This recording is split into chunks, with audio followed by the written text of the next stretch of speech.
네,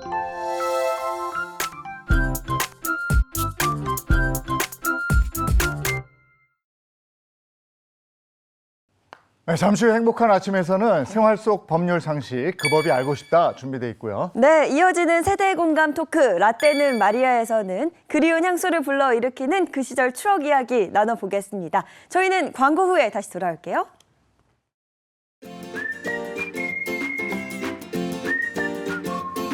안녕하십니까. 행복한 아침 이재용입니다. 안녕하세요, 장예인입니다. 새로운 한 주가 시작됐습니다. 그런데 오늘 계속 연휴가 진행이 되고 있는 거죠. 네. 5월 6일 월요일입니다. 47년 만에 유류분 제도가 바뀌었는데 이게 어디까지 영향을 미치게 될지 오늘 그 법이 알고 싶다 해서 알아보겠습니다. 네, 그리고 어버이날이 코앞으로 다가왔죠. 그런데 70년대 초반까지만 해도 5월 8일은 어머니만 기념하는 네. 날이었다고 합니다. 시대별로 달라진 어버이날의 변화, 잠시 후 라떼는 마리아에서 짚어보도록 하겠습니다. 자, 월요일 행복한 아침 시작합니다.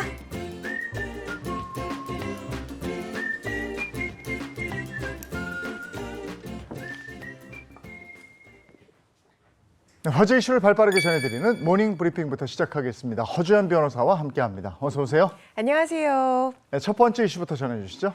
네, 첫 번째 이슈입니다. 어제 어린이날이었죠. 이 세월에 따라서 유행하는 선물도 달라지는 것 같습니다. 저는 인형 사주면 그냥 세상을 다 가진 것 같이 행복했었는데 요즘 아이들은요, 장난감이 1순위가 아니라고 합니다. 아이돌 그룹 포토카드가 아이들이 가장 받고 싶어하는 선물이라고 하는데요. 이것 때문에 부모님들이 이 백화점이라든가 레코드샵 앞에서 오픈런을 하는 진풍경까지 벌어진다고 합니다. 아니, 대체 포토카드가 뭐길래 어머니들이 이렇게 백화점 오픈런까지 하게 됐을까요? 예인 MC님 중학교 때나 초등학교 때 연예인 사진 같은 거 혹시 문구점에서 팔았던 거 기억나세요? 저도 G.O.D 사진 조금 모았었어요. 네. 저는 H.O.T 세대였거든요. 포토카드라고 하는 것은 비슷하다고 생각하시면 됩니다. 연예인이나 유명인의 사진을 명함 크기로 인쇄한 카드를 얘기를 하는데요. 아이돌 그룹 포토카드 경우에는 주로 앨범을 사면 받을 수 있다고 합니다.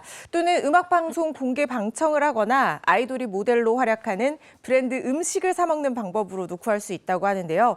한 초등학생 아이를 둔 부모는 어린이날 선물로 아이들이 이 아이돌 포토카드를 사달라고 해서 온라인으로 사줬더니 가짜 카드, 그러니까 가카라고 애들이 울고불고 난리가 났다라는 겁니다.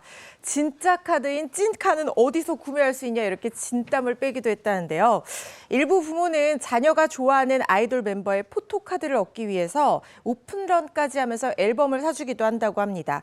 어린이날인 어제도 이 백화점 입구나 명동의 음반 매장 앞에서 비를 뚫고 온 학부모와 아이들로 북적였다고 합니다. 예전에는 특정 장난감 사느라고 아빠들이 막 뛰어가고 이런 거 봤는데 그렇죠. 확실히 달라졌어요. 반면에 문구 매장, 뭐 용품 매장, 뭐 이런 거 장난감 매장은 좀 한산했다면서요? 네, 요즘에 진짜 장난감 가격 장난이 아니거든요. 물가가 오르면서요, 장난감 집으면 10만 원짜리도 심심찮게 볼 수 있다고 합니다. 그래서 어린이날 선물을 오프라인 매장보다는 온라인에서 저렴하게 구매하는 사람들이 늘면서 대목을 기대했던 완구용품 시장이 비교적 한산한 모습을 보였다고 합니다. 또 고물가 시대잖아요. 이 외식비, 놀이공원 비용 부담되는 부모들이 많이 늘어났습니다. 공공기관의 무료 체험 행사나 입장료가 저렴한 박물관이 인기라고 하는데요. 일부 무료 체험 행사는요, 어린이날 반짝 특수를 누리기도 했다고 합니다. 물가가 오르고 주머니가 가벼워져서 아이들 몫이 그만큼 줄어들었을까 봐 걱정이고 또 비는 또 계속 와가지고 말이죠. 우리 아이들 힘내십시오. 자, 다음 이슈 전해주시죠. 네, 최근 2명의 사망자를 낸 제2중부고속도로 사고가요. 이에 대한 수사가 진행이 되고 있는데 수사가 점점 미궁으로 빠져드는 분위기입니다. 최초 가해자이자 이 신고자인 승용차 차량 운전자가 사망을 했는데 그 상황에서 뒤늦게 이중 추돌 사고가 아니라 삼중 추돌 사고다 이렇게 밝혀졌기 때문에 더 미궁에 빠지고 있는 상황인데요. 경찰이 또 한 번 발생한 사고가 이 사망자와 어떤 연관이 있는지 밝혀내는데 수사력을 집중할 것으로 보입니다. 네, 구체적으로 어떻게 발생한 사건인지 먼저 좀 짚어주시죠. 네, 사고가 지난달 28일 새벽 2시 51분쯤 경기도 광주시 제2중부고속도로 서울 방향 상번천 졸음쉼터 부근에서 처음 발생을 했습니다. 이날 사고는 승용차 차량이 앞서가던 픽업 트럭을 들이받으면서 발생한 것으로 조사가 됐는데요. 최초 신고자는 승용차 운전자인 30대 A씨였습니다. 승용차가 사고 지점에서 벗어나서 갓길로 옮겨져 있던 상태인 것을 고려를 하면 사고 직후에도 한동안 A씨에게는 의식이 있었을 것으로 추정이 되는데 이 A씨는 심정지 상태로 인근 병원으로 옮겨져서 치료를 받던 중에 결국 사망하고 말았고요. 픽업 트럭 운전자 20대 B씨도 심정지 상태로 발견이 돼서 결국에는 사망을 한 사건입니다. 이런 가운데 또 한 대의 차량이 이 사고와 연관이 있는 게 이 수사 과정에서 뒤늦게 발견이 됐다고 그러는데 어떻게 된 겁니까? 그게 바로 이 A씨 사망이 점점 원인이 정확한 것이 무엇이냐 이렇게 지금 의문이 더해지고 있는 이유인데요. 30대 운전자 C씨가 몰았던 레커 차량이 현장에서 발견이 됐는데 앞선 차량들의 1차 사고가 발생한 지 20여 분 만인 이 3시 13분쯤에 승용차 후미를 들이받는 3중 추돌 사고를 냈던 것으로 조사가 됐습니다. 당시 레커 차량이 승용차를 견인하기 위해서 현장에 갔다가 사고를 당했고 이 한동안 현장에 머물렀던 것으로 전해졌는데요. 두 차량 충돌 부위의 파손 정도를 고려하면 이 3차 추돌의 이 충격이 아주 컸던 것은 아닌 것 같지만 그래도 지금 사실관계를 정확하게 밝혀야 되기 때문에 경찰이 모든 가능성을 열어두고 수사를 하고 있는 상황입니다. 무엇보다도 이 승용차 레커 간의 이 사고가 A씨 사망에 직접 또는 간접적인 영향을 미쳤을 가능성을 배제할 수 없기 때문에 이 부분에 대해서 사실관계 밝히는 데 주력할 것으로 보입니다. 네, 억울한 일이 없도록 명백하게 밝혀져야 되겠다 이런 생각이 드네요. 자, 다음 이슈 전해주십시오. 사람들이 붐비는 실외 공간을 금연구역으로 지정하는 건 문제가 없다는 헌법재판소 판단이 나왔습니다. 흡연권보다 보행자의 건강권이 우선된다는 판단입니다. 뭐 흡연자와 비흡연자 모두 관심을 가질 만한 소식인데요. 자세히 좀 전해주세요. 네, 이번 헌법소원심판이요. 2022년 7월에 한 흡연자가 청구를 했습니다. 현행법은요, 이 다수가 보이는 실외 공간 같은 경우에는 금연구역으로 지정을 할 수 있도록 규정을 하고 있거든요. 그런데 이 흡연자가요, 금연구역으로 지정된 부산 해운대구 백스코 광장의 한 벤치에서 담배를 피우다가 과태료 5만 원을 부과를 받았습니다. 이에 흡연자가 이 과태료를 부과한 근거 법이 잘못된 것이다라고 하면서 헌법소원을 냈는데요. 흡연자 주장은 실외는 실내보다 간접 흡연 피해가 적고 이렇게까지 규정하는 것은 흡연자에 대한 과도한 제한이다 이렇게 주장을 했습니다. 하지만 헌재의 판단은 달랐는데요. 실외라고 하더라도 다수가 왕래하는 공공장소는 간접 흡연에 대한 위험이 충분히 클 수 있다. 또 자유로운 흡연보다는 간접 흡연을 원치 않는 사람을 보호할 필요성이 훨씬 더 크다라고 하면서 재판관 전원일치 의견으로 이 흡연자의 청구를 받아들이지 않았습니다. 이번 헌재의 판단에 흡연자와 비흡연자의 입장이 달렸겠네요. 네, 비흡연자들은 실외든 실내든 이렇게 과도하게 흡연을 하는 것은 건강에 좋지 않기 때문에 필요한 경우에는 금연구역으로 지정하는 것이 당연하다 이렇게 의견을 밝히고 있는 상황인데요. 흡연자들 중에서는 무조건 금지하는 것만이 능사가 아니다라고 주장하는 사람들도 있습니다. 주변에 흡연구역이 많이 없기 때문에 정해진 곳이 없다 보니까 오히려 길 걸어가면서 아무 데서나 피우게 된다 이런 의견을 밝히기도 했는데요. 헌재의 이번 결정에도 불구하고 흡연권을 둘러싼 논란은 앞으로도 계속될 전망입니다. 담배 안 피는 사람 입장에서는 이렇게 담배 연기 훅 날라오면 좀 그렇거든요. 그렇긴 하죠. 네. 근데 또 흡연자 입장에서는 또 흡연권이라는 게 있기 때문에. 네, 다음 이슈 전해주시죠. 마지막 이슈입니다. 등산 갈 때 꼭 챙기게 되는 것이 있습니다. 바로 컵라면인데요. 산에서 먹는 라면은 정말 왜 그렇게 맛이 있는 건지 정말 산행의 묘미라고도 할 수 있고 라면 먹으러 산에 간다 뭐 이런 분들도 예전에는 계셨던 것 같은데 그런데 한라산 쪽에서요.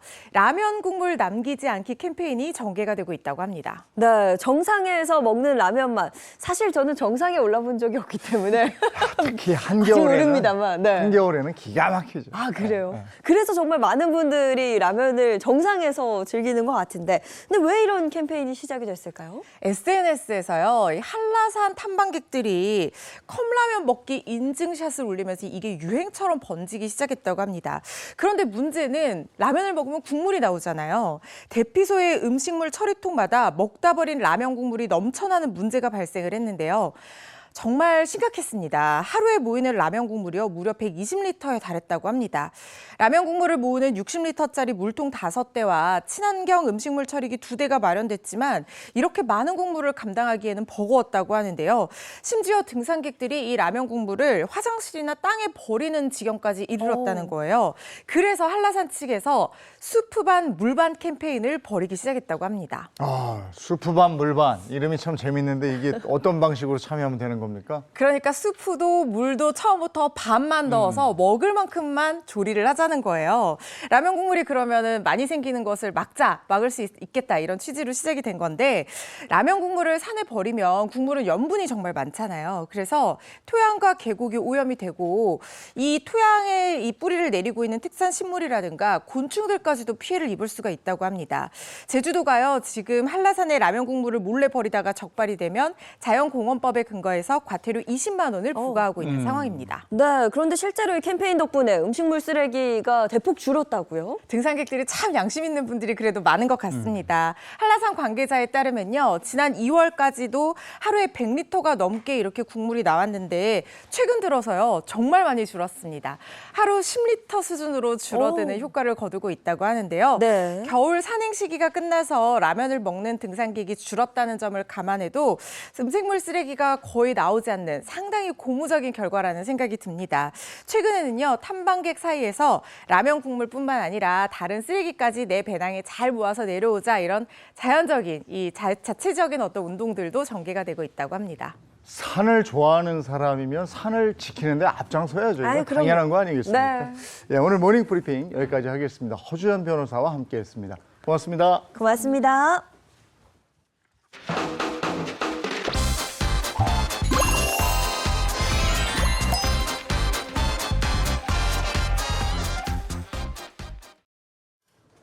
최신 경제 소식 나누겠습니다. 더 핫한 경제 시간입니다. 방송인 박수림 씨, 그리고 자동차 저널리스트 김성래 씨, 어서 오세요. 반갑습니다. 안녕하세요. 네, 반갑습니다. 자, 요즘 자동차와 반도체 기업이 우리나라 수출 효자 역할을 톡톡히 하고 있다면서요?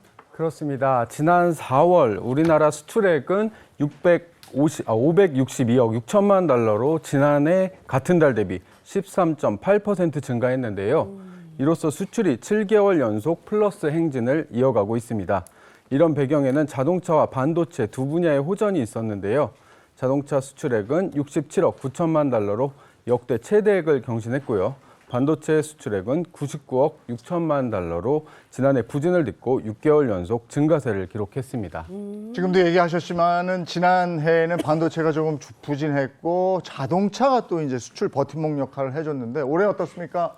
네, 지난해 반도체가 주춤한 가운데 자동차가 역대 최대 수출 실적을 기록하면서 수출 효자로 부상했는데요.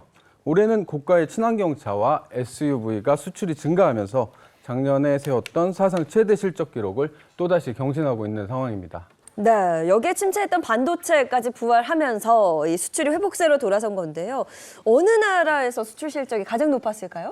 지역별 수출 1위 대상국이 미국이었고요. 2위가 중국이었습니다. 그러니까 우리나라는 지난 수십 년간 중국의 최대 수출국이었어요. 하지만 지난해부터 월간 기준으로 미국이 중국을 역전하는 일이 발생하고 있습니다. 자, 그러면서 대미 주력 수출 품목인 자동차와 첨단 반도체 수요도 증가한 것으로 풀이됩니다.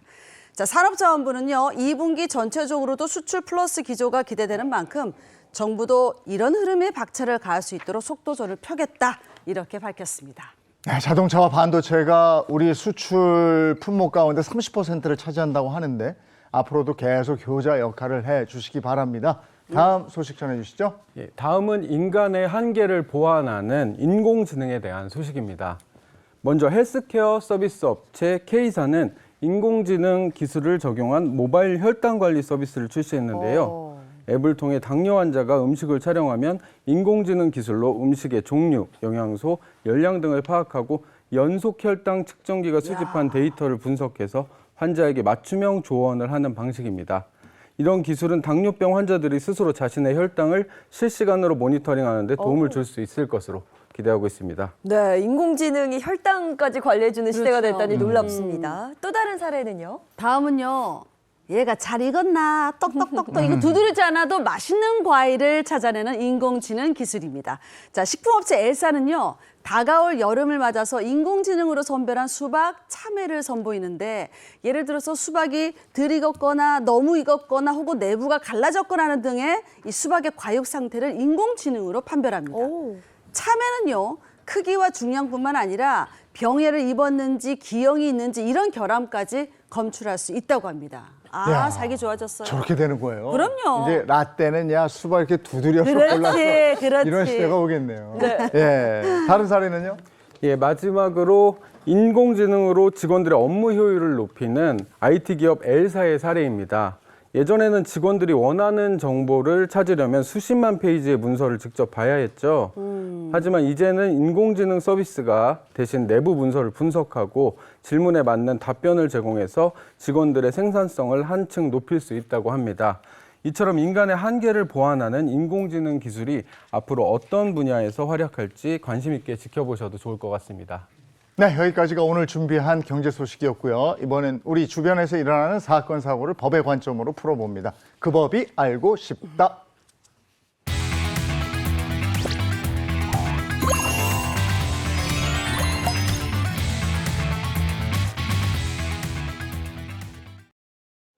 네, 월요일에 유쾌한 고민 해결사입니다. 이호선 상담심리 전문가 어서 오세요. 안녕하세요. 반갑습니다. 네, 반갑습니다. 그리고 어려운 법도 이분들과 함께라면 어렵지 않습니다. 강성신 변호사, 또 허주연 변호사 함께합니다. 반갑습니다. 반갑습니다. 안녕하세요. 첫 번째 주제부터 바로 볼까요?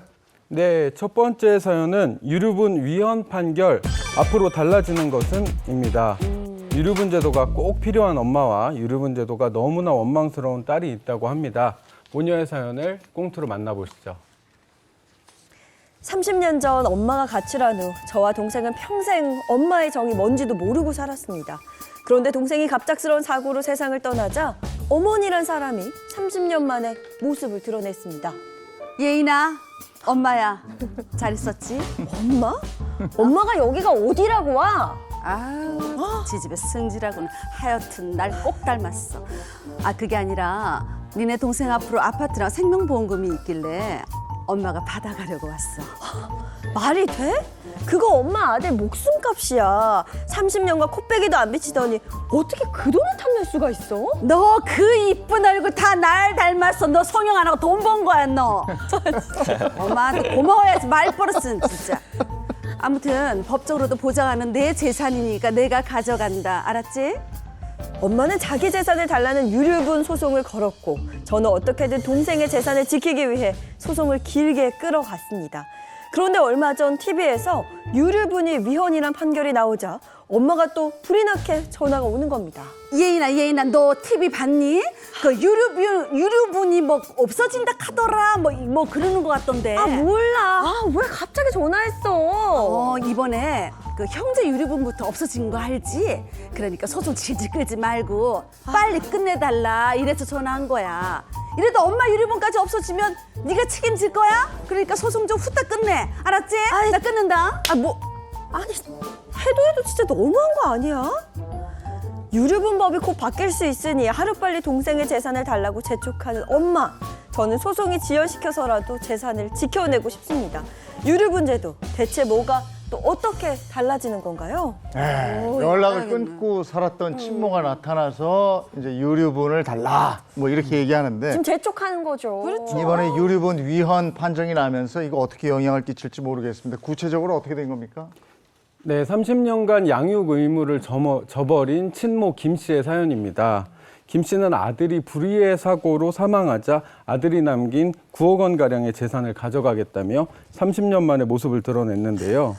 아들은 이미 생전에 누나에게 전 재산을 주겠다는 유언장을 써놓았지만 친모는 굴하지 않고 유류분 반환 소송까지 제기했습니다. 네, 아우 얼마나 속상할까요, 이 누나는. 하지만 지금의 법으로는 자식을 양육하지 않은 부모에게도 유산을 나눠줘야 하는 거잖아요. 맞습니다. 유류분은 최소 상속분을 보장하는 제도이기 때문에 지금의 법으로는 아들의 유언장으로도 친모의 유류분 소송을 막을 수 없다고 합니다.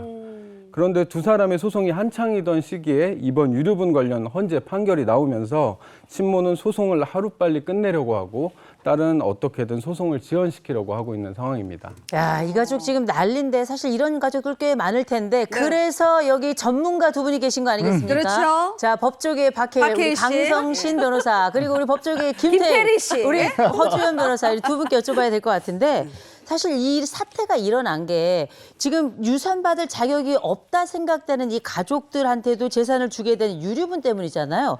도대체 이 법이 도대체 왜 생겨난 건가요? 일단 우리가 유류분이 탄생하게 된 1977년의 좀 배경을 살펴봐야 될 것 같은데요.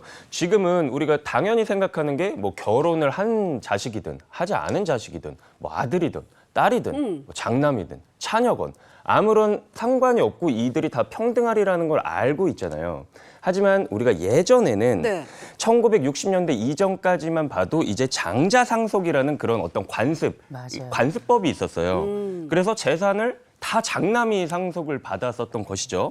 근데 이제 시대가 지나면서 형제들도 받을 수 있도록 우리 민법이 조금씩 개정이 되다가 1991년에 이르러서야 비로소 모든 형제자매가 동일한 상속 지분을 보장을 받게 됩니다. 그러나 이런 법정 상속 지분과 여전히 무관하게 주로 뭐 장남 그리고 아들을 우선해서 재산을 상속하는 경향이 여전히 남아 있었거든요. 그래서 자기 지분에 자기가 지금 정당하게 받아야 될 상속 지분의 2분의 1 이하로 받은 상속인이거나 주로 이제 예전에 받지 못했었던 부당한 어떤 처우를 당했었던 딸들이 자기 지분을 최소한으로 나는 이만큼은 보장을 받아야 되겠다라고 할 수 있는 게 이제 유류분 제도였던 것입니다. 그렇군요. 근데 예전에는 이게 좋은 의도로 네. 탄생을 했지만 그렇죠. 이게 법이 시대를 따라가지 못하는 거잖아요. 그렇죠. 어쨌든 뭐 유류분 법이 바뀌게 돼서 다들 떠들썩하긴 해요. 근데 법조계는 어떻습니까? 예상했던 반응인가요? 올 것이 왔다. 다 예상했다 이런 분위기입니다. 예상하지 못했던 사람도 내 그럴 줄 알았다. 다 이렇게 얘기를 하고 있습니다. 왜냐하면요. 대부분 아마 예상을 하셨을 거예요. 어떤 식으로든 변화가 있을 것이다. 구체적으로 완벽하게 어떻게 변하는지는 몰라도 왜냐하면 세월이 흐르면서 장자 상속에 대한 고정관념이 많이 희석이 됐고 네. 이제는 아들, 딸 구별 말고 더 예쁜 자식 뭐 구별 말고 다 똑같이 상속받는데 이게 굉장히 많이 어떤 감수성이 많이 높아졌어요. 그리고 최근에 어떤 일들이 있었냐면 그 구하라 씨 사건이나 뭐 세월호 사고에서 유족들이 나타나서 부양의 의무를 저버렸던 사람들도 내 상속분을 찾아가고 그런 어떤 부당한 상속 사례가 늘면서 관련해서 유류분 제도 정도는 손봐야 되지 않겠냐 이런 목소리들이 많아졌었거든요. 그래서 이 손봐야 되는 어떤 이 수정에 대한 의견이 우세해진 상황이었는데 특히 요즘에는 부동산 값이 굉장히 올라갔잖아요. 그래서 집 한 채를 두고도 내목 달라 유류분 달라 하면서 분쟁이 늘어난 게 사실이에요. 그래서 이번 유류분 제도의 변화가 상당히 주목할 만하고 지금 계류되어 있는 소송들 또 앞으로 이 상속 관계 이런 부분에 대해서도 큰 파장을 불러올 거라는 생각이 듭니다. 네, 이제 상속제도에 큰 변화가 생겼으니까 하나하나 자세하게 한번 짚어보도록 하겠습니다. 이번 헌재 결정으로 그러면 유류분이 위헌이다. 그럼 유류분이 없어지는 건가? 이렇게 생각하는 분도 계실 텐데 그건 아니라면서요. 예, 맞습니다. 여러분이 헷갈리시면 안 되는 게 이 유류분이라는 제도가 아예 폐지되는 것이 아닙니다. 현재 그 헌재가 뭐라고 얘기를 하고 있냐면요. 유류분은 필요한 제도이다. 하지만 이런 구체적인 상황에서 어떤 상세한 규정이 없는 것이 문제니까 더 좋은 개정안을 국회에서 입법해라 라면서 헌법 불합치 결정을 한 거고 이번 헌재 판결로 당장 효력을 상실한 조항도 하나가 있긴 합니다. 이게 뭐냐면 민법 1112조 제4호의 형제 자매 유류분에 관해서는 이거는 바로 그냥 효력을 잃어버리게 되는데 이전까지 유류분 청구권은 형제 간에도 주장할 수 있는 상속 권리 중 하나였으나 4월 25일 위헌 결정이 난 이후로부터 즉시 효력을 잃게 되었고요. 하지만 그 이외에 자녀, 배우자, 부모의 유류분 관련 조항은 2025년 12월 31일을 시한으로 국회가 개정안을 낼 때까지는 법적인 효력을 그대로 유지합니다. 그러면 형제자매 유류분 관련해서 현재 진행 중인 사건들도 있을 텐데 이건 어떻게 하나요? 그 부분은 형제자매가 패소하게 됩니다. 그러니까 위헌으로 결정된 법률 조항은 그 즉시 효력을 상실을 하게 돼요. 그래서 그 위헌으로 결정된 법률 조항을 근거로 청구하는 지금 소송 중인 사건은 물론이고요. 앞으로도 형제자매가 내가 유류분권자다, 유류분권이 있다 이걸 전제로 청구하는 거는 다 패소 판결 나게 될 겁니다. 그런데 실질적으로는 이렇게 형제자매 간의 유류분 반환 청구보다는 부모 자녀 간의 유류분 반환 청구 소송이 훨씬 비율이 많거든요. 그렇기 때문에 이 부분에 대해서는 제한 사유가 생길 거예요. 그래서 2025년 말까지 제한 사유가 입법이 되면 이 부분에 대해서는 더 큰 변화가 생길 거라는 생각이 듭니다. 그럼 이제 형제들 간의 유류분은 이제 없는 거고요. 그러면 지금 남아있는 거 부모, 자녀, 배우자 요 세 대상에 대한 유류분에 관련된 건 잠시 좀 미루어서 2025년 말까지 가겠다라는 건데 그러면 그건 도대체 무슨 문제가 있어서 그런 거예요? 예, 맞습니다. 그 예전에는 그냥 묻지도 따지지도 않고 모든 상황에서 그냥 일률적으로 유류분을 정하는 그런 이제 부분들이 있었거든요. 그래서 그냥 유류분은 정해지는 것만큼은 다 챙겨줄게 이런 부분이 있었는데 우리가 예를 하나를 들어볼게요.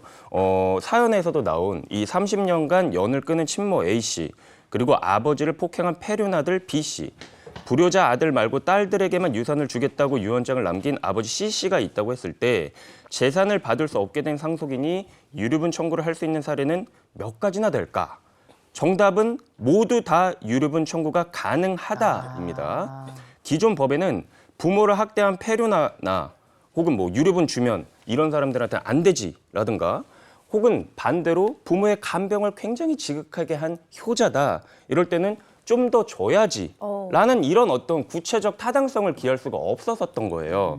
그래서 현재는 이 유류분 조항에 유류분을 아예 박탈시키는 상실의 사유라든지 혹은 누군가는 더 이 재산에 기여를 했다라고 하는 이 기여도 이런 부분 두 가지가 빠져 있으니까 좀 더 입법을 보완해라 이런 취지인 거예요. 그럼 방금 사연에 나왔던 그 30년간 연 끊고 살았던 친모도 그럼 결국 아들의 재산을 가져갈 수 있는 거네요?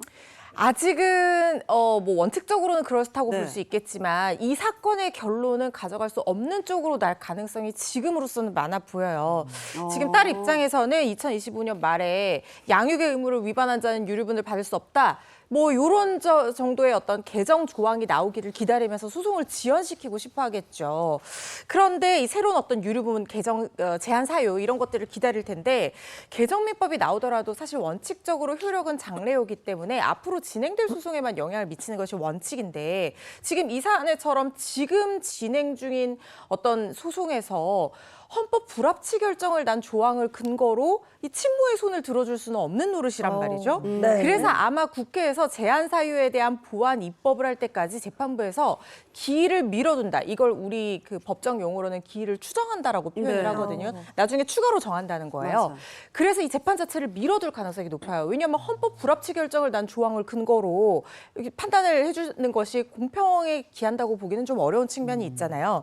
그래서 사안에서 장기간 연락을 끊은 지금 30년 동안 부양을 의무를 다하지 않은 친모의 경우에는 지금 나중에 유류분 제한 사유에 대한 입법이 어떻게 되느냐에 따라서 권리를 제한받을 가능성이 열리는데 이 정도 기간이라면 저도 현재 그 국회에서 어떻게 지금 제한 사유를 규정할지 그게 굉장히 궁금한데요. 이 정도 기간이라고 하면 어느 정도 제한이 되는 사유로 판단되지 않을까라는 생각이 듭니다. 네, 이 법이 좀 더 빨리 바뀌었으면 어땠을까 뭐 이런 생각이 들기는 하는데 그럼 이제 내년 말에 유류분에 대한 그 자격이라는 게 새로 생기면 불효자나 혹은 뭐 자식을 양육하지 않은 부모가 좀 더 불리해질 수 있는 거겠네요. 네, 맞습니다. 그 아까 앞서 말씀드렸던 30년간 연을 끊은 친모 A씨, 아버지를 폭행한 폐륜아들 B씨, 불효자 아들 말고 딸한테만 유산을 다 줄게 라고 유언장을 남긴 친부 C씨의 사례를 들었었는데요. 법이 어떻게 바뀌느냐에 따라서 2026년부터는 이들이 모두 유류분 자격을 잃을 수도 있습니다. 이제 그러려면 국회가 유류분 상실 사유나 기여도 규정을 어떻게 만들지가 이제 핵심 쟁점인데요. 일단 생전에 고인을 뭐 장기간 유기를 하거나 나아가서 신체적, 정신적으로 학대를 하는 등 뭐 이런 폐륜적 행위를 일삼는 상속인에 대해서는 이 유류분을 제한하는 규정이 만들어질 가능성이 크다고 보고 있고요. 또 입법 이후에도 관련한 소송들이 계속 쌓이면 좀 이 재판을 통해서 좀 기준이 좀 세분화되지 않을까 이렇게 예상해 볼 수 있습니다.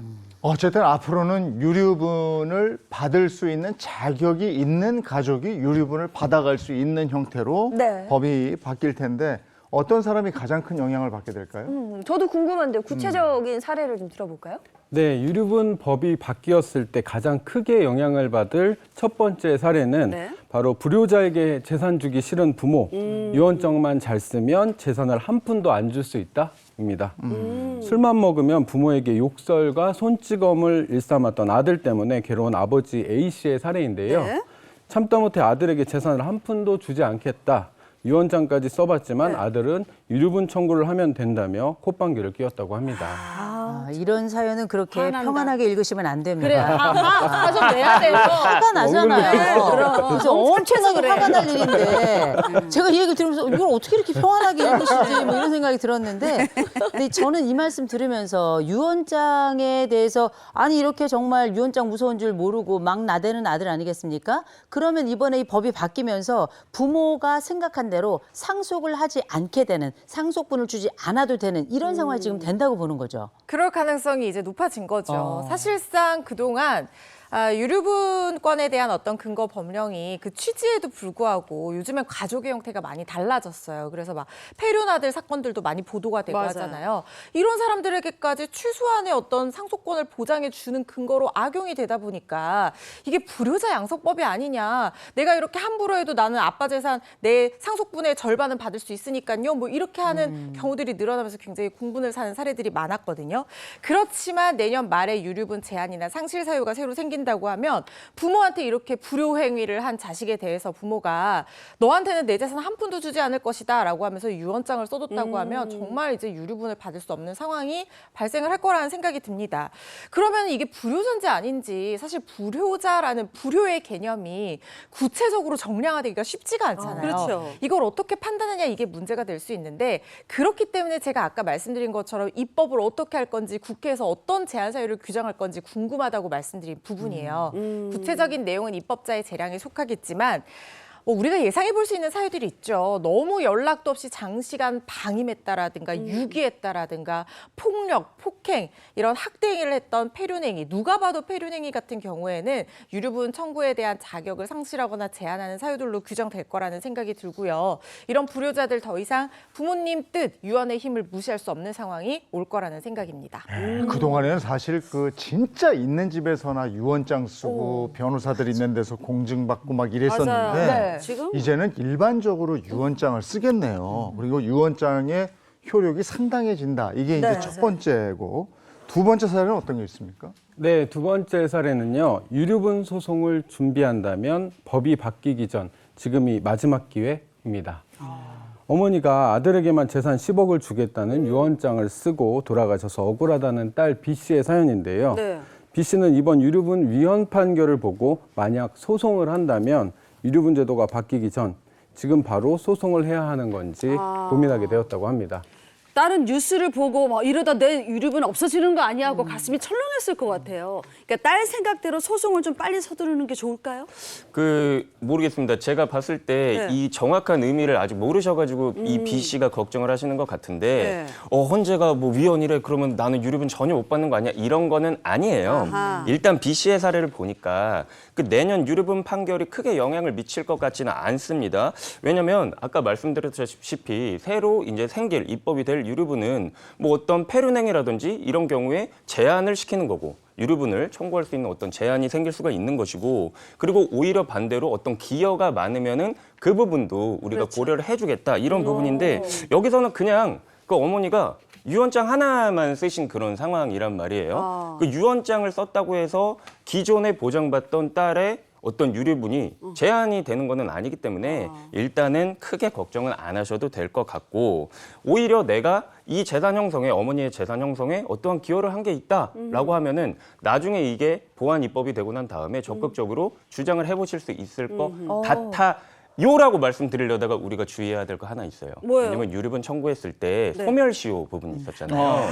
근데 이 사연에서 지금 제가 보니까 돌아가신 것 같습니다. 근데 개정 입법은 2026년에 있을 거예요. 네. 그래서 일단은 소송부터 제기하시고 그 다음에 입법이 되는 추이 봐서 법원의 판단을 받아보셨으면 좋겠네요. 네. 소멸시효. 자, 그럼 마지막으로 유류분 소송 준비하려면 어떤 점들을 유의해야 할까요? 일단 작년에 유류분 반환 청구 소송이 약 2,000건이나 됐습니다. 10년 전에 비해서 3배가 넘게 많이 늘어났어요. 이런 상황에서 앞으로 제도가 바뀌게 되면 다툴 쟁점들이 굉장히 늘어나게 돼요. 내 행위가 폐륜에 해당하는지 아닌지, 아니면은 장기간으로 내가 부양을 했는지 아닌지, 그리고 기여분을 또 주장을 할 수가 있게 됐거든요. 기여분을 유류분 청구 소송 자체에서 내가 기여한 게 있으니까 유류분 못 주겠다, 이렇게 항변 사유로 직접적으로 주장을 할 수 있게 된 거예요. 그렇게 되면 이 기여분이라는 것도 내가 부모님을 모시는데 얼마나 잘하고 노력했냐 이거잖아요. 그것도 일률적으로 뭐 강제하기가 어려운 부분이 있고, 뭐 명쾌하게 이렇게 결론을 내리기 어려운 부분이 있고, 다툼의 여지가 굉장히 많을 수 있는 부분이거든요. 그래서 소송이 더 복잡해질 것으로 예상이 되기 때문에 이런 부분에 대해서 주장하실 수 있는 근거 자료, 내가 부모님 얼마나 열심히 모시고 어떻게 노력했는지 이런 증빙 자료 같은 것들을 많이 마련해 두시는 게 좋을 것 같고, 네. 그리고 더 선행이 돼야 되는 것은 국회에서 이 유류분 상실이나 제한 사유에 대해서 좀 더 명확하고 예측 가능하게 혼란이 없도록 보완 입법을 굉장히 잘해야 될 것이다. 그런 생각이 들고요. 그리고 더 나아가서 단순한 유류분 청구뿐만 아니라 지금은 살해하려고 했던 상속 결격 사유만 규정이 되어 있는데, 폐륜 자식이나 상속인에 대한 어떤 상속 제한 사유에 대한 입법까지도 지금 예측이 되고 있는 상황이거든요. 하나씩 상속 제도에 대한 변화의 물꼬가 트인 상황이기 때문에 앞으로 우리 법의 상속 제도가 어떻게 변화할지 좀 더 관심 있게 지켜보셔도 좋을 것 같습니다. 이게 유류분의 역사가 바뀌려면 한 단계가 더 남아 있는데. 네. 아, 지금 돌아가는 거 보면 걱정스럽네. 이게 22대 국회에서 이걸 입법해야 되는 거잖아요. 그렇죠. 이게 안 싸우고 일을 좀 해주셔야 될 텐데. 아, 이게 걱정입니다. 잘 돼야 될 텐데. 네. 다음 주제는요. 네, 다음 주제는요. 조광지처 눈에 눈물 흘리게 한 의사 남편. 그런데입니다. 무슨 내용인지 꽁트로 만나보시죠. 저희 남편은 너무나도 바쁜 의사입니다. 요즘은 야근하느라 집에도 못 들어오길래 제가 도시락을 싸서 깜짝 방문했죠. 그런데 저는 믿을 수 없는 장면을 목격했습니다. 남편이 웬 간호사의 손을 잡고 미래를 즐기고 있던 겁니다. 간호사, 자기야. 내가 곧 사모님 소리 듣게 해줄게. 조금만 기다려. 아유, 자기랑 나랑 힘 합쳐서 병원도 개원해야 되는데 당신 와이프는 왜 이렇게 끈질기게 안 떨어지나 몰라? 뭐? 끈질겨? 너 일단 나중에 얘기하고. 당신, 이거 어떻게 된 거야? 일하느라 바쁘다더니 연애하느라 바쁜 거였니? 아, 결국 뭐 이렇게 되네. 아, 당신 본대로야. 나 장간호사 쓰면 안 돼. 어머머. 돈 내가 원하는 대로 줄 테니까 나랑 제발 좀 헤어지자. 아, 자기야, 전 재산 그냥 다 줘버려. 어차피 우리들이 병원 차리면 그 돈에 몇 배는 더 벌 건데 그냥 다 줘, 그냥. 니들 아주 신났구나. 신나서 신나구나 완전. 조광지처 눈에 눈물 나게 하며 너네 피눈물 흘리는 거 알지? 그래, 얼마나 잘 먹고 잘 사나 내가 똑똑히 지켜볼 거야. 알겠어, 똑똑히. 하지만 현실은 참 냉정했습니다. 저랑 이혼한 후에 남편은 내연녀랑 병원까지 차려서 알콩달콩 잘도 살았습니다. 하늘도 무심하지란 생각으로 10년이 흐른 어느 날 두 사람이 차린 병원이 갑자기 폐업했다는 소식을 들었습니다. 저기 말씀 좀 드릴게요. 옆에 이 병원 이제 운영 안 하나요? 저거 이 병원 열었다 싶었는데 샀다 내렸지? 어머머, 진짜요? 아싸! 아싸라 바래기! 그게 아니라 왜요? 무슨 일 있었는데요? 아, 뭐 내가 알겠나 싶었지만은서도 그 소문 듣기로는 그 집 사모님이 유부남을 확 꼬셔가지고 결혼을 했다 막 그랬는데 조광지쳐 버리더니 그냥 쫄딱 망해버린 거지? 그러니까요. 제 말이 그 말이에요. 근데 한 가지 물어볼게. 네. 댁은 누군데 이렇게 갑자기 나랑 이렇게 친한 척을 하고 그런지? 아니요. 근데 동네 이장님 같은, 동네 사는 이장님 같은 느낌이 드네요. 이장 맞아. 아니, 갑자기 도파민 터지는 그런 소리 들으니까 신나서 그래요. 저 그럼 어. 조용히 가겠습니다. 가. 이혼하고 나서 승승장구 잘만 사는 줄 알았더니 갑자기 쫄딱 망해버린 전 남편과 내연녀. 설마 하늘이 정말 제 소원을 들어주신 걸까요? 두 사람에게 10년 사이 무슨 일이 있었던 걸까요? 야, 저도 무슨 일이 있었는지 궁금하네. 궁금해. 구체적으로 어떻게 된 거예요? 네, 서울의 한 병원에서 근무하던 의사 박 씨의 사연입니다. 네. 박 씨는 아내 이 씨와 결혼해 아이 셋을 낳았는데요. 의사라는 직업 특성상 야근을 많이 하는 남편 때문에 아내는 홀로 세 자녀 양육을 책임졌습니다. 그런데 남편은 야근이 줄기는커녕 외박도 잦았고 학회 세미나를 핑계로 지방이나 외국 출장도 많아졌는데요. 가끔 집에 돌아온 남편한테 혹시 바람이라도 난 거 아니야? 이렇게 의심하니까 남편은 이렇게 대답했다고 합니다. 아이고, 바람? 아이고, 진짜 그럴 시간이라도 있었으면 좋겠다. 일하느라고 바빠서 바람은 꿈도 못 꾸니까 괜히 그런 쓸데없는 생각 좀 하지 마. 이렇게 딱 잡아 떼는 거, 요거 그래. 강한 부정은 어쩌면 강한 긍정일 수도 긍정이죠. 있다. 예. 요거 의심스럽습니다. 그렇습니다. 의사 남편 박 씨에게는 사실 몰래 만나온 애인이 있었는데요. 자신이 다니던 병원의 간호사 최 씨와 오랜 내연 관계를 유지하고 있었습니다. 시간이 지날수록 내연녀에게 더 애정을 갖게 된 남편은 급기야 아내에게 외도 사실까지 공개하는데요. 내가 진심으로 사랑하는 사람은 최 씨다. 내가 가진 재산이랑 아이들 양육비까지 다 줄 테니 제발 이혼을 해달라고 하며 매일같이 아내를 들볶았다고 합니다. 너무 평온하게 읽지 말라니까. 아내를 굴복 같다잖아요. 예. 아유, 송강호 외모인데 참말로. 예. 아내가 억장 무너집니다 이러면 아내가 이혼 요구를 들어준 거네요, 그렇죠? 네, 아내도 버텨보려고 했는데 남편의 마음을 돌릴 수 없다고 판단했고요. 결국 이혼에 동의를 해줬다고 합니다. 네. 남편은 아내와 이혼을 하자마자 한 달 만에 내연녀와 결혼을 해서 새 살림을 차렸고요. 세상에. 내연녀와 함께 개인 병원까지 차렸습니다. 그런데 남편은 이때부터 손대는 일마다 일이 꼬이기 시작합니다. 결혼한 지 8년 사이에 두 차례 교통사고를 당하고요. 몸도 제대로 가누지 못하게 됩니다. 이게 병원 운영도 어려워지고요. 벌 받는 진짜 그런 것 같아. 그렇죠. 희한하네. 그러니까 하필 남편에게만 자꾸만 이제 안 좋은 일이 생긴 건데 그러면 이제 병원 문은 닫게 된 거예요, 아예? 그렇지는 않았습니다. 재혼한 간호사 최 씨가 포기하지 않고 남편을 대신해 병원 경영에 나선 건데요. 당시 최 씨의 생각은 이랬다고 합니다. 이렇게 세운 내 병원인데 어떻게 세운 내 병원인데 어떻게 이렇게 무너지면 안 되지. 남편이 못하면 내가 할 거야. 그래, 내가 직접 의사를 고용해서 병원을 살릴 거라. 포기하지 않고 악착같이 병원을 그쵸. 살려보려고 노력했는데 그래서 최 씨의 노력으로 병원 사정이 좀 나아진 거예요? 네, 최 씨의 병원은 다시 회복세로 돌아섰는데요. 그러나 남편은 자리에서 일어나지 못하고 사고 후유증으로 세상을 떠나게 됐습니다. 아유, 어떡해. 최 씨는 남편이 남긴 병원을 홀로 물려받게 됐는데요. 그런데 슬픔이 채 가시기도 전에 국세청에서 세금을 내라고 연락이 왔습니다. 최 씨가 병원을 공동 운영하는 과정에서 남편에게 수억 원의 돈을 받았는데 네. 국세청에서 이 돈에 대해서 증여세를 내라 이렇게 얘기한 겁니다. 증여세. 근데 지금 설명하신 걸 들어보면 이 병원을 그동안에서 이제 공동 운영을 하느라고 이 돈을 사실상 쓴 거라 지금은 돈이 없는 거 아니에요. 그러면 국세청에 가서 사실 선은 이렇고 후는 이렇고 해서 그러네. 지금은 없다 이렇게 설명이라도 해야 되는 거 아닌가요? 네, 그래가지고 최 씨도 그 의사 남편과 병원을 공동으로 운영하느라고 받은 돈이다. 이건 어떤 내가 증여를 받은 돈이 아니다라고 해서 이 돈에 대해서 증여세를 내는 것은 억울하다라고 해서 조세 심판원에 심판 청구를 제기를 했습니다. 네. 근데 원인이 뭐였어요? 공동 운영하면서였잖아요. 네. 근데 심판원은 그 주장을 받아들이지 않았는데요. 왜냐하면 이 병원은 어때요? 의료법상 당연히 의사가 운영을 할 수 있겠죠. 그렇네요. 근데 이 최 씨는 의사가 아니죠. 맞아. 그러니까 공동으로 운영을 했다라는 사실 자체가 애시당초 성립이 되지 않는다라고 했기 때문인데요. 그리고 또 아까 보니까 최 씨가 처음에 병원을 막 운영을 시작하려고 했을 때 네. 자신의 돈도 투자를 했던 맞아요. 것 같거든요.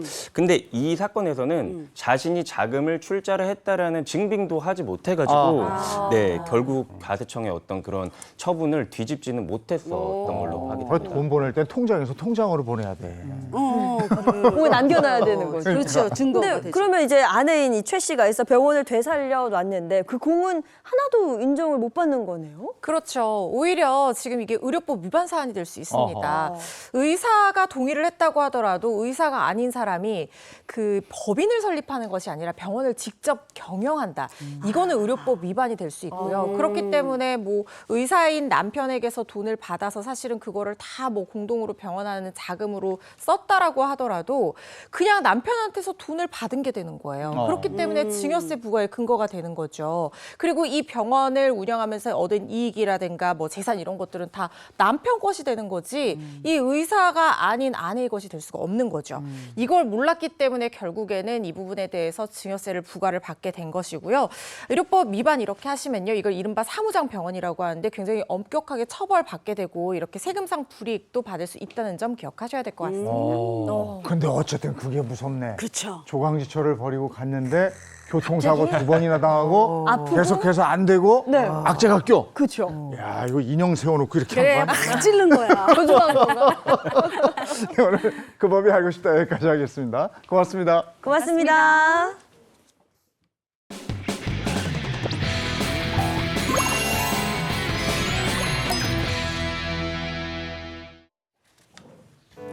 (5월) 가정의 달을 맞아 준비한 오늘의 주제입니다. 70년대 초반까지 어버이날은 원래 어머니 날이었다입니다. 돌이킬수록 더 미안 포기한 날이 포기해버린 젊고 아름다운 당신의 계절 여기 와 예쁘게 피었으니까 바닥에 떨어지더라도 곱게만 곱게 해줘. 계절의 여왕 5월, 가정의 달 5월입니다. 어제가 어린이날이었고 내일 모레가 이제 어버이날인데 그래서 또 지출이 많은 때예요. 어떠세요? 일단 저희 집은 어린이날은 패스. 청소년이니까 이제 패스. 그러네요. 예, 이제 어버이날 뭐 또 스승의 날도 또 챙겨야 그러네요. 되니까 이제 지갑이 너덜너덜해도 투자할 땐 또 투자해야 돼요. 쓸 땐 또 써야 됩니다. 네. 예. 저는 네. 실패 없는 어버이날 선물을 준비했습니다. 어떤 거요? 뭐 용돈이죠. 두둑하게 준비했습니다. 예. 역시 두 분 말씀하시는 걸 보니까 역시 5월은 행복하고도 맞아. 바쁘기도 하고 가정 파산의 달이구나. 진짜 돈 너무 많이 진짜 들어가서. 많이 들어가. 근데 그도 그럴 게 요즘 밖에 나가서 4명 나가서 식사 한번 해보세요. 정말 너무 비쌉니다. 근데 사실 우리가 그렇게 비싼 거 먹지 않더라도 집안에서 서로 얼굴 마주 보면서 서로 입김 느끼면서 깔깔거리면서 편안하게 그렇게 가족 간의 온정을 좀 나눴으면 좋겠습니다. 네, 다가오는 어버이날 어떻게 하면 뜻깊게 보낼 수 있을까 다들 고민하고 계실 것 같은데요. 저는 아까 그 주제를 보면서 사실 굉장히 신기하다라고 느꼈던 부분이 네. 70년대 뭐 전까지만 해도 어버이날이 없었다라고 나왔거든요. 좀 놀랐어요. 내일 모레가 어버이날이지만 네. 우리나라는 어머니날로 오래 있었죠. 1956년에 정부가 5월 8일을 부모의 은혜에 감사하는 날로 정했는데 그로부터 17년 동안 어버이날이 아니고 아버지가 빠진 어머니 날로 기념을 했었습니다. 맞아, 맞아. 어머니만 챙겨가지고 아버지들이 섭섭하셨겠네요. 수업하시죠. 근데 그냥 당연한 걸로 생각을 하셨던 것 같던데. 저희 당연히 아버지- 어머니 날이니까. 어머니가 그땐 참 고생들 많이 하실 맞아요. 때니까 그냥 이날 하루만이라도 그러면. 어머니 이렇게 떠받들고 이날은 늘 짜장면 시켜 먹는 날이었어요. 어머니 날이. 어머니가 밥 안 하고 그냥 이렇게 시켜 먹고. 잘하셨네. 옛날 어머니 하면 이제 장미희 씨가 뚝 싸세요 했던 이제 그런 생각들이 나는데 옛날 어머니 날에는 뭐 하셨나 이렇게 얘기를 저도 언니들한테 이렇게 들어보니까 그때는 사실 다들 너나 없이 가진 게 없어가지고요 엄마한테 편지 쓰거나 아니면 색종이로 이렇게 그 카네이션 접어가지고 드리거나 그냥 절을 했대요. 그냥 만수무강하십시오. 진짜 위대한 절을 했다고 하더라고요. 위대한 거지 어머니는. 그죠. 근데 뭐 앞서 이제 이야기할 때 그럴만했다. 어머니가 고생 참 많이 하셨다 했는데 사실 아버지도 고생하셨거든요. 있거든요. 근데 왜 어머니날만 이렇게 있었고 챙겼던 걸까요? 그도 그럴 게 이제 어머니날이 생기게 된 그 시작점 그때가 언제냐면 1956년입니다. 네. 6.25 딱 바로 직후여서 사실 그때 당시에 대부분의 전쟁 고아들도 많았고 거기다가 이제 아버님이 그 전쟁통에 돌아가시고 홀로 남게 된 여인들도 굉장히 많았거든요. 그러면서 사실 누가 생계를 책임졌는가 홀로 남아 그 수많은 아이들을 키워야 되던 어머니가 그 역할을 하게 된 역사적인 아픔이 있었던 때라 그때 그 어머니들을 위한 기념일을 그래서 만든 건데요. 이때 어머니날 기념일에 해마다 장한 어머니를 딱 선정을 해서 맞아. 상장도 드리고 상품도 드리고 그랬던 시절이죠. 그 시절에는 다들 장한 어머니상을 받고 싶어 했겠네요. 네. 그렇죠. 김 기자님, 네. 장한 어머니 상은 아무나 받나 조건이가 따라왔어. 어떤 조건이 있었냐면 장한 어머니 상을 받아야 될 사람들은 6.25 전쟁 때 3명 이상의 아들을 전쟁, 군에 보낸 어머니. 세상에. 그다음에 10명 넘는 아이를 낳은 어머니. 와. 새 쌍둥이 또는 네 쌍둥이는 숨풍숨풍 낳고 기른 어머니. 아. 야, 이런 조건들이 해당돼야 장한 어머니상을 받을 수 있었습니다. 야, 지금은 대단한 애들을 둘 이상만 낳아도 그냥 그 대단한 애국자다 이런 거네요. 소리 그럼요. 듣는데 그때는 10명을 낳았어야 됐어요. 야, 대단하다. 그러니까 이 6.25 전쟁이란 비극 속에서 탄생한 어머니 날 저희가 꼭 기억해야 될 이런 역사 중에 하나일 텐데 그래서 이 재용 MC가 관련된 퀴즈를 준비하셨다고요? 네, 저희가 하겠습니다. 네. 예전 5월 8일은 어머니를 주인공으로 모시는 날이었잖아요. 네. 그래서 어머니 날에는 특별한 진풍경이 펼쳐지기도 했습니다. 맞춰보시죠. 문제 나갑니다. 네. 1960년대는 네. 어머니 날을 맞아 특별히 네모를 풀어줬다. 풀어줬다? 어머니 날을 맞아 60년대. 네모를 네. 풀어줬다. 정부미? 아, 정부미. 그렇게 맞는 생각할 것 만도 같아요. 하네. 네, 정부미. 옛날엔 정부미가 아니에요, 있었잖아요. 아니에요. 아 맞네. 아니에요? 네. 더 직접적으로 어머니에게 직접적으로 와닿는 거예요. 뭘 직접적으로? 네. 풀어줬다는 네. 거는 뭔가 상황이 좀 안 좋은 통금? 통금을 그 당시 풀어줬다? 통금 있었잖아. 아 근데 통금 어머니들만 통금. 어머니만 풀어드려요? 통금도 여기에 해당이 되는 게 있더라고. 그래요? 자, 이건 뭐 어려운 거니까 네. 바로 답하겠습니다. 답 보여주세요. 네, 다음 뭘까요? 경찰에 검거된 어머니를 풀어줬어요. 네. 이건 또 무슨 얘기예요? 아니 60년대였으니까 이게 가능한 건데 한번 쭉 볼게요. 예전에는 경범죄 처벌을 위반하면 보안사범으로 네. 경찰에 잡혀가는 보안사범. 사람이 많았는데 네네. 어머니들도 예외는 없었다고 그래요. 그렇다면 이들이 어떤 범죄를 저질렀나 아마 지금 뭐 MZ세대들은 상상도 못할 네. 텐데 1968년에 발행한 기사를 보면요. 네. 서울시경에서 보안사범으로 경찰의 신세를 지고 있던 어머니 79명을 방면했는데 네. 이 중에 통금 위반자가 26명, 잡상인 29명, 오물을 잘못 버린 사람이 10명 등에 달했다. 이렇게 되어 있습니다. 세상에. 세상에네. 참 이제 어떻게 보면 황당한 제목이긴 한데 예전에 야간 통행 금지가 12시부터 4시까지 그 시간에 돌아다니면 무조건 체포됐었잖아요. 네, 네. 그러니까 어머니들이 통금에 걸려서 잡혀간 거였던 거죠. 아니 보통 이제 저 범칙금 내고 나면 풀려나는 게 경범죄다 보니까 네. 어머니 날처럼 특별한 날에 경찰도 이걸 훈방 조치했던 것 같아요. 잘하셨네. 이때 기사를 보면 네.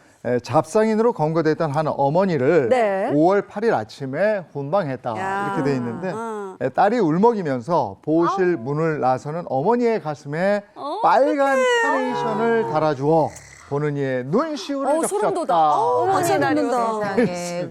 아니 그 생계에 나갔다가 경찰에 붙잡혀간 그 엄마가 나오면서 그 딸은 얼마나 마음 졸이고 그 엄마는 얼마나 속이 상하고 그 그래요. 나온 길에 그 카네이션을 달았다 그러니까 지금으로서는 상상도 할 수 없는 일이긴 한데 지금도 막 약간 얘기를 들으면서 뭉클하네요. 뭉클한 맞아요. 마음이 있죠. 맞아요. 예. 아니 그렇다면 이런 역사적인 어머니의 날이 어버이날로 바뀐 계기가 있었을 것 같아요? 네, 1973년이 되어서야 드디어 어버이날이 생깁니다.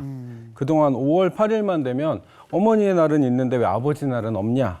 아버지들의 원성이 높았거든요. 네. 그래서 정부는 아버지의 날을 따로 지정할까 하다가 기억하기 쉽도록 같은 날을 지정했다고 합니다. 그러니까 어버이가 뭐냐 도대체 사전에 있는 말이냐 이렇게 생각하시는 분들 많잖아요. 근데 이 어버이라는 게 옛날 고어에 있었대요. 그러니까 부모라는 한자어 대신에 어버이날로 부르게 된 거죠. 예. 그 부모의 말 날이 아닌. 좋은 것 같아요. 좋은 네. 것 같은데 그게 처음에 이제 어버이날이 탄생했을 때는 아버지, 어머니뿐만 아니라 그냥 어른들 그리고 어르신들 이런 노인들에 대한 기본적인 경로 이런 의미를 담고 있었기 때문에 5월 8일을 전후해가지고 그 일주일 동안이 옛날에는 경로주간이었어요. 맞아요. 경로주간이었는데 그래서 전국에 있는 어르신들 모셔놓고 진짜 다채로운 그랬었어. 행사하고 식사 대접하고 맞아요. 이런 시간들이 있었는데 근데 우리가 1997년부터 10월 2일이 노인의 날로 제정이 되잖아요. 그러면서 5월 8일에 있던 경로주간은 폐지가 되고 아예 10월 2일 주간이 이 어르신 공경의 주간으로 아예 시행이 되게 됐죠. 세상이 달라지면서 이 기간도 좀 달라지는 것 같아요. 아빠를 위한 노래 아시죠? 아빠 힘내세요. 힘내세요. 근데 아빠들은 이때 그 노래 들으면 울었다. 그래, 나도 그때 그거 IMF 안다. 시작되고 막 이러는데 네, 너무 힘들었는데 맞아요. 네, 어머니 은혜, 어머니 마음 이런 노래는 계속 있었는데 아빠 힘내세요는 네. 1997년이에요. 늦게라도 어쨌든 아빠들도 축하를 받게 돼서 맞아요. 여간 다행이 아니랍니다. 다행입니다. 근데 이 어버이날의 모습도 시대에 따라서 분명히 달라지는 게 있는 것 같은데요. 그래서 요즘 그 장한 어머니 상은 예전보다는 장르가 더 다양해졌다 그래요? 드라는 반나 예술가의 장한 어머니상 또는 어버이상. 근데 이게 생겼습니다. 문화체육관광부가요. 1991년부터 매년 어버이날을 기념해서 자녀를 훌륭한 예술가로 키워낸 그 어머니들에게 상을 주는 그런 상인데 시인, 뭐 예술가, 미술가, 성악가, 대중예술 분야에서도 연예인의 부모가 받기도 했습니다. 이제는 대중예술 네. 분야에서도 상을 주는 건데 누가 받으셨을지 좀 궁금한데요? 그래서 퀴즈로 준비해봤습니다. 역대 장한 어머니상 수상자. 자, 누군가의 사진을 준비를 했습니다. 자, 사진만 보고 연예인 누구의 어머니인지 한번 맞춰보시겠습니까? 사진 보여주세요. 자, 사진으로 보이는 이분은 사진만 누구의 보고 장한 어머니일까요? 일단 이렇게 알기 쉽지 않아요. 남자 연예인인 것 같고 이게 아들. 맞아요. 제가 볼 때는 누구의 어머니인지 모르겠는데 김옥지 여사랑 닮았네요. 저희 이모예요. 아, 그래요? 이모랑 좀 젊을 아니, 때랑 닮았네요. 힌트 드리면 남자 가수의 어머니예요. 남자 네, 가수. 네. 자, 노래 들으면 아실 거예요. 응. 날 떠나지 마. 박진영 씨요? 엘리베이터 안에서. 맞아요. 그래요? 예. 박진영 씨 가수가 어머니예요? 프로듀스죠. 박진영 씨의 어머니 윤임자 씨 되시겠습니다. 자, 2012년 예술가의 장한 어머니상을 받았어요. 수상 소감에서 어린 시절 아들이 춤을 좋아할 때는 사실 저러다 말겠지라고 생각한 적도 있습니다. 이렇게 밝혔는데 근데 아들이 춤추는 걸 말리진 않았다고 합니다. 그러니까 왜냐하면 화가로도 활동하고 있는 어머니는 보수적인 집안에서 자랐기 때문에 예술적인 그런 끼를 드러내지 못했대요. 그러니까 그래서 아들의 끼를 발견했을 때는 적극적으로 지지를 했다고 합니다. 지금 너무 잘 됐잖아요. 예. 그럼요. 네. 이날 박진영 씨가 어머니께 감사함을 표현하기 위해서 무대에서 너뿐이야라는 노래를 또 불렀다고 합니다. 엄마한테 노라고요? 네. 당신뿐이야 이거죠. 아니 답을 보니까 이제 알겠는데 또 하나 없을까? 재밌네요. 그죠. 아쉬울까봐 하나 더 준비했죠. 자, 이번에도 사진만 보고 누구의 어머니일지 한번 맞춰보세요. 연예인의 어머니입니다. 자, 사진 보여주세요. 이번엔 자, 여자 연예인. 사진으로 보이는 이분은 누구의 장한 어머니일까요? 사실 저도 못 맞추겠는데 저희 시어머니랑 좀 닮긴 아니, 하죠. 여보세요. 다 가족이 닮았어. 가족이 나와요? 여자 배우의 어머니입니다. 예. 아, 이렇게 봐서는 좀 알기 모르겠죠? 쉽지 않아요. 힌트 뭐, 좀. 모르겠어요. 이 배우의 작품은 예. 땅땅땅땅땅땅땅땅 단단다라라 접속. 접속. 너는 내 나오지. 운명. 전도연 씨. 그렇지. 전도연 씨. 배우 전도연 씨. 전도연 씨 어머니 어머니예요. 이은자 숙자님이십니다. 아, 좀 눈매가 좀 닮은 것 같기도 하고. 네, 2010년 예술가의 장한 어머니상을 받았는데 칸의 여왕이죠. 믿고 보는 배우 전도연이 탄생할 수 있었던 거는 이 어머니의 무조건적인 이해가 있었기 때문이라고 말을 했는데 이날 시상식에 함께한 딸 전도연 씨가 어머니는 배우의 길을 걸을 수 있도록 잔잔한 등불이 돼주신 분입니다. 이렇게 고마운 마음을 전했다고 합니다. 네, 뭐 이렇게 상 받으신 어머니들 얘기 들어보니까 자녀의 끼도 알아보고 그리고 어려움 속에서도 그냥 오케이 한번 가봐라라고 용기를 주신 분 같은데 그렇죠. 사실 그렇게 따지면 우리 전 세계에 있고 특별히 우리나라에 있는 어머니들은 다 장한 어머니들이 아닌가 싶습니다. 맞아요. 맞습니다. 자, 만약에 장한 어머니, 장한 어버이상을 내 어머니, 아버지가 받았다. 그러면 무슨 얘기를? 네? 일단 뭐 상상만 해도 네. 기분이 좋지만 이렇게 얘기할 것 같아요. 저희 어머니께서는 저랑 언니를 낳으시고 네. 일을 일단 다 포기하셨거든요. 잘 키워보겠다고. 근데 저는 이제 제가 결혼하고 드는 생각은 제가 아이를 낳는다면 우리 엄마처럼 할 수 있을까? 저는 못할 것 같다는 이 집은 딸이 생각이 둘인데 들어요. 두 딸이 다 아나운서니까. 그러니까요. 그죠? 또 여기 뭐 아니 전국적으로 다 어머니들이 상을 받으셔야 될 것 같아요. 맞아요. 자식들이 밥상을 받으셔야 될 것 같아요. 그 너무 큰 상이 아니겠어요? 요새 이렇게 네. 표창장 같은 거 만들어가지고 그런 이렇게 상도 자식들이 만들죠. 드리더라고요. 맞아요. 그거죠. 그거 의미 있고 좋네. 어버이날에 그죠? 음. 거기다가 부상도 있고 그러면. 맞아요. 부상이 있어야죠. 중요하죠. 부상이. 아버지께서 장한 아버지상, 어버이상 받으신다면. 받으시게 된다며 받으실 수도 있잖아요. 아버지 감사합니다. 잘 키워주셔서 그거죠. 근데 역시 진짜 아들들은 근데 진짜로 어떡해? 어버이날에 모실 수 있는 어머니 아버지 계실 때 정말 잘하셔야 돼요. 아유, 그럼요. 뭐든지 해주셔야 돼요. 그거. 네. 어버이날 어버이날 되면 이제 쓸쓸해지는 게 몇 년 됐잖아요. 그렇죠. 그렇더라고요. 네. 근데 예전에는 지금은 빨간 카네이션인데 예전에도 그랬나요? 그러게요. 예전에 네. 또 그렇지 않았을까요? 빨간 카네이션? 빨간 카네이션 다는 이유가 뭘까요? 제가 그게 궁금했었어요. 지금부터 좀 소개를 해드리도록 네. 하겠습니다. 이게 이제 어머니의 날이라는 것 자체가 미국에서 시작된 거잖아요. 그래서 이 미국에서 시작된 역사를 잠깐 보면 지금으로부터 한 120년 전에 1907년이죠. 미국의 안나 자비스라고 하는 소녀가 있었고요. 이 네. 소녀가 엄마하고 정말 단란하게 지냈는데 어쩌다 어머니가 돌아가시게 된 거예요. 그랬는데 우리가 돌아가시고 나니 어머니 잘 모시지 못한 것이 너무나 후회가 되었고 그래서 엄마가 좋아하시던 하얀 카네이션을 주변 사람들에게 이렇게 나누어 주면서 어머니 잘 모십시다 이런 운동이 이제 시작이 된 겁니다. 그런데 이게 쭉 운동이 퍼져나가면서 1914년에 네. 미국의 윌슨 대통령이 5월 둘째 주 일요일을 아예 어머니의 날로 제정하자라고 하면서 이 날이 이제 시작이 된 거죠. 그러니까 원래는 빨간색 카네이션보다는 흰색 카네이션을 드렸는데 네. 그걸 그렇게 하다 보니까 기념일로 지정이 되면서 흰색 카네이션이 품귀 현상이 벌어진 거예요. 그래서 그 다음부터 네. 어머니가 살아계시면 빨간색이나 분홍색 카네이션, 어머니가 돌아가셨을 때는 흰색 카네이션 이렇게 바뀐 거라고 그러네요. 그 우리가 어버이날 그 카네이션 달아주는 게 100년 전 미국에서 전해져 온 그런 풍습이었던 거네요. 그렇죠. 지금도 미국은 계속 카네이션 달고 있는지 그건 모르겠네. No. 미국은 사실 이 그 카네이션을 다는 풍습은 거의 없어졌다 보시면 될 것 같고요. 실제 어머니가 그냥 좋아하시는 꽃을 드리거나 아니면 미국 사람들도 장미 되게 선호하잖아요. 그래서 뭐 장미를 드리거나 이런 경우들이 많고 오히려 지금은 미국은 잘 사용하지 않고 우리나라에서는 그게 뭐 생화가 됐건 조화가 됐건 뭐 만들어서 드리든지 간에 이렇게 카네이션을 드리는 풍습이 우리나라에 여전히 남아서 마치 우리의 풍습이 된 것 같습니다. 네. 맞아. 그런데 그 직장인들은 아마 공감하실 것 같아요. 5월 이제 쉬는 날이 꽤 많습니다. 네. 일단 근로자의 날 쉬고 어린이날도 대체 공휴일로 쉬고 석가탄신일 쉬는데 왜 어버이날은 안 쉬냐? 진짜네. 뭐 이런 생각하시는 분들 계실 것 같아요. 진짜 다른 무엇보다도 진짜 어버이날이야말로 국가적으로 좀 빨간 날로 정해져야 되는 거 아닐까요? 제가 어버이 입장에서 그런 생각.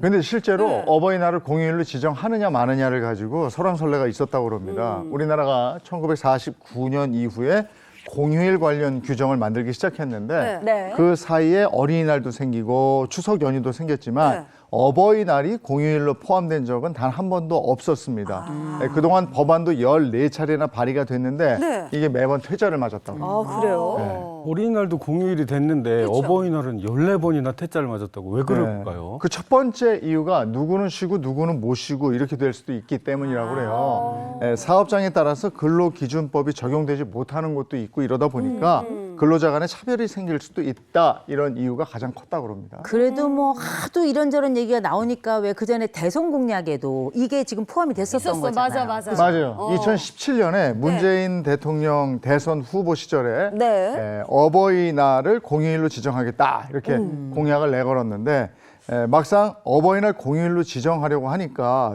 두 번째 걸림돌이 있었습니다. 이게 바로 돌봄에 대한 거였습니다. 어린이집과 초등학교가 쉬면 부모가 아이를 돌봐야 되는데 이때 이제 지장이 생길 수가 있다 이런 우려가 커졌고 그래서 공약이 폐기가 됐습니다. 이대로 폐지가 됐다니까 좀 아쉽네요. 근데 요즘 다시 어버이날을 공휴일로 지정하자는 그런 의견이 막 나오고 있거든요. 최근 한 업체가 성인 남녀 9,400여 명을 대상으로 쉬는 날로 지정했으면 하는 국경일이나 기념일에 대한 설문조사를 했습니다.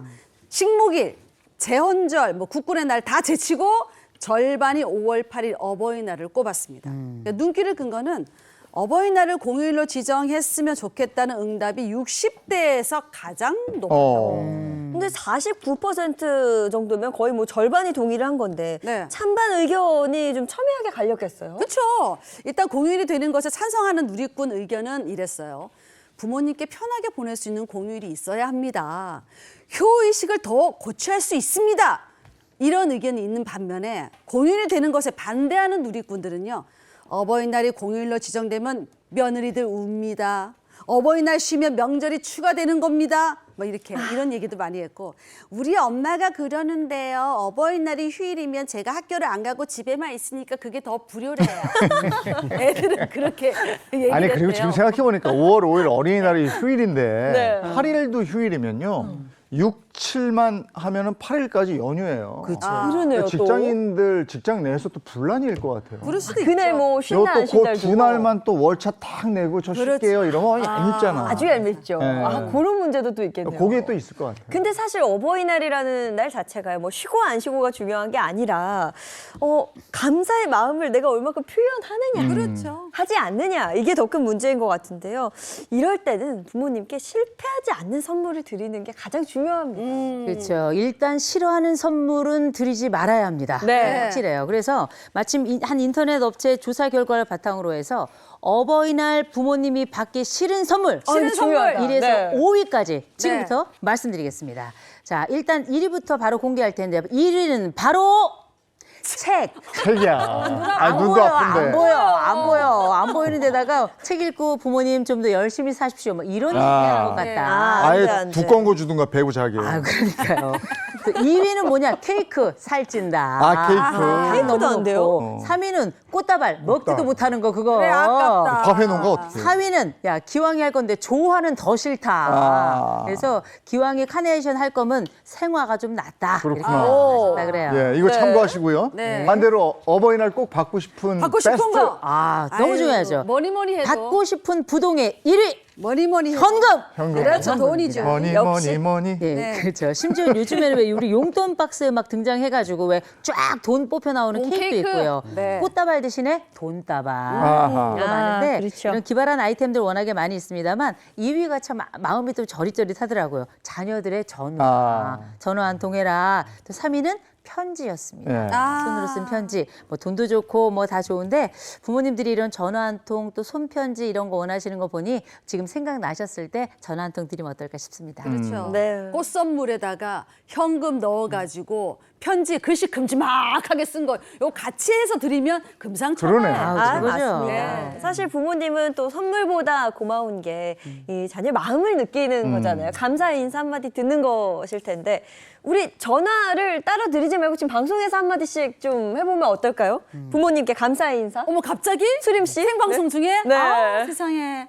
우리 박상진 우리 아버지, 우리 이정수 우리 여사님 절 낳아주시고 이렇게까지도 장성하게 잘 키워주셔서 너무 감사하고요. 어떡해.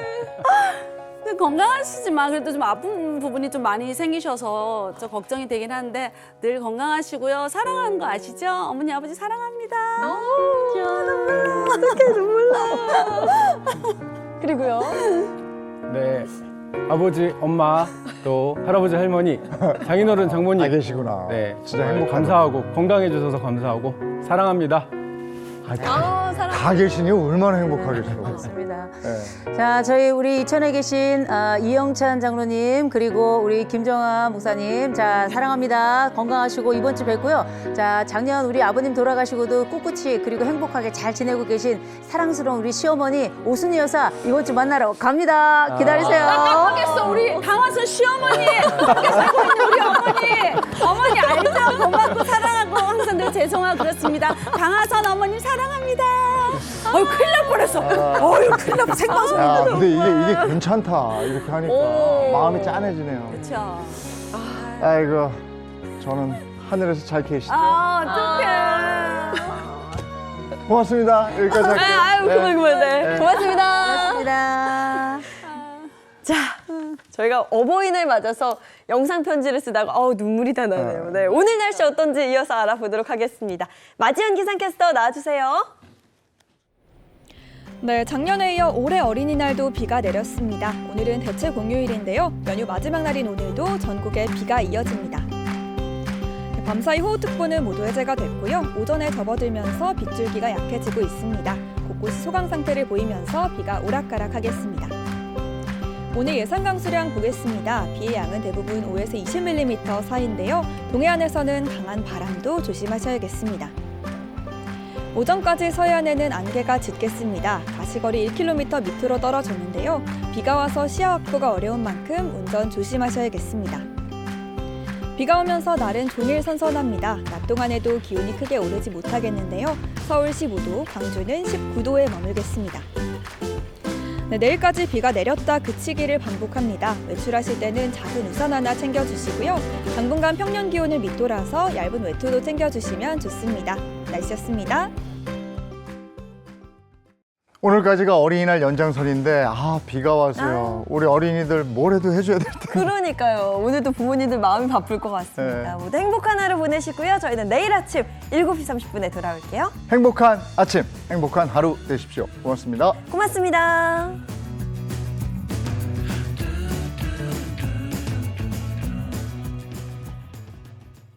채널 A